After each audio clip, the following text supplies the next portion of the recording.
Hey, how's it going? Today I want to show you how to jump start your car. Whether you left your lights on, or left your door open, or your battery's just a really old battery.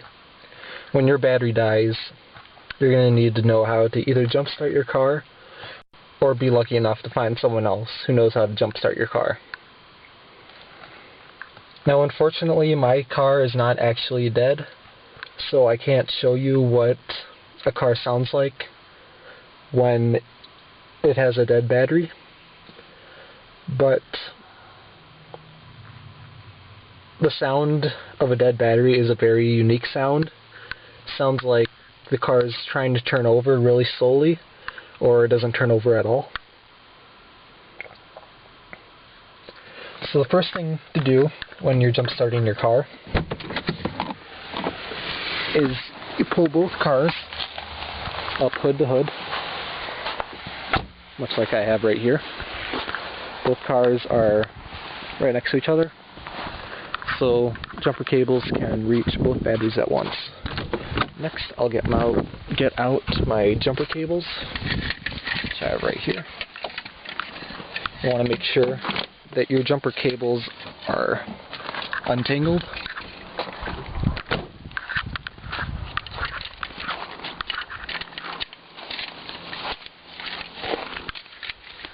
And then pop the hood on the other car.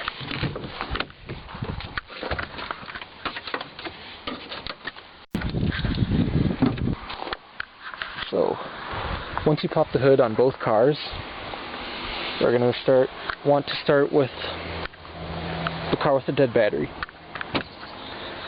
Find where the battery is, and you want to identify the positive input and the negative input. Usually the positive input is going to have some sort of red marking. You can see here by this red cover. Usually they have a red wire, but this one's covered with a black overlay, so you can't see the wire there. And then usually this negative input will have a black wire leading from it. So you want to grab your jumper cables.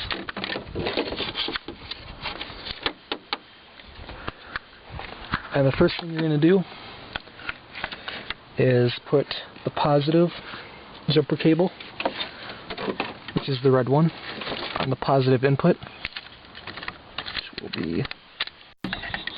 By this point you're going to want to avoid your jumper cables touching each other. Make sure that both are separated, both pairs. And then next, once you have your red jumper cable connected onto the positive on your dead battery, you're going to let the black jumper cable just rest on not any metal, maybe some piece of plastic like I have there. You're just going to leave that there for now. You don't want it touching any metal to avoid sparks. Now you go over to your car with the battery that is alive. You're going to want to identify the positive and negative. Here you can see the positive input right there with the red. Once again, you can't see the wire.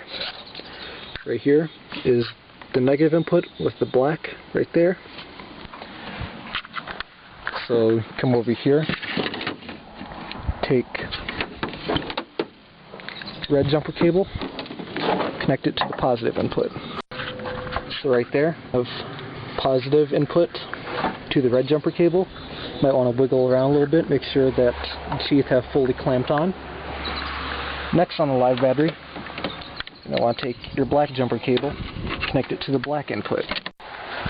So we have both the red on the positive and the black on the negative on the live battery. Now next I'll come back to the dead battery, grab my negative jumper cable, and most would think you connect it to the negative input on your battery, but that could spark since you have jumper cables on the live battery. Putting the jumper cables on the negative battery, on the dead battery, could spark the negative input and ignite any fumes coming off of the dead battery. So instead of connecting your black jumper cable to the negative input, we are going to find some piece of metal called a ground that is not near the battery. You're going to connect to instead. That way, if there's any sparks, it is away from the battery and away from any fumes. So, right here, I have a good piece of metal right there, connected to the car, but it is away from the battery. So now that I have that done, you are going to want to go over to the car, whose battery is still working.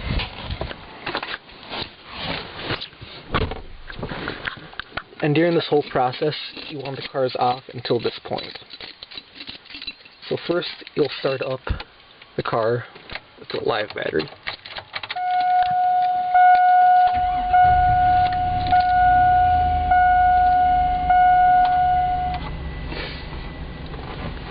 Now that you have the car with the live battery started, you're going to want to wait about 2 to 5 minutes for the alternator to spin up and charge the car with a dead battery.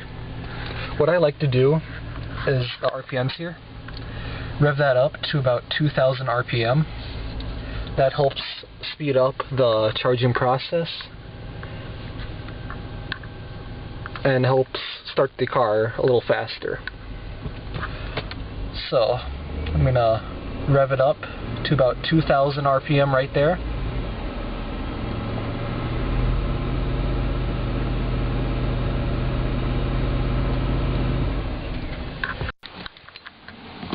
So now that the car with a live battery has been running for about 2 to 5 minutes, the battery on the dead car should have been properly charged up, and you start up this car.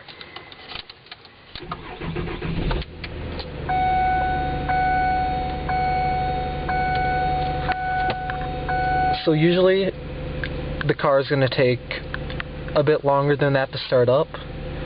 But like I said at the beginning of the video, this car was not actually dead.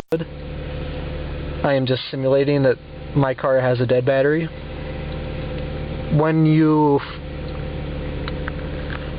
jump starting your car with a dead battery, it's gonna probably take a little bit longer to start up. Maybe turn over a couple more times, but after a couple tries it should start up fairly easily.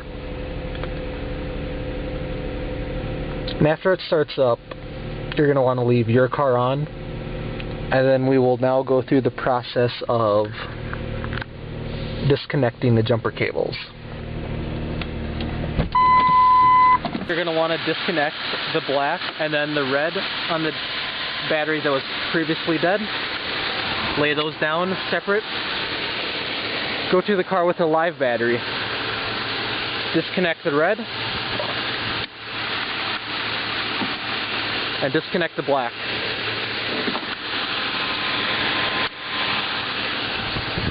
Now you're going to want to keep the car that was previously dead still on, but yeah, and that's how you jumpstart your car.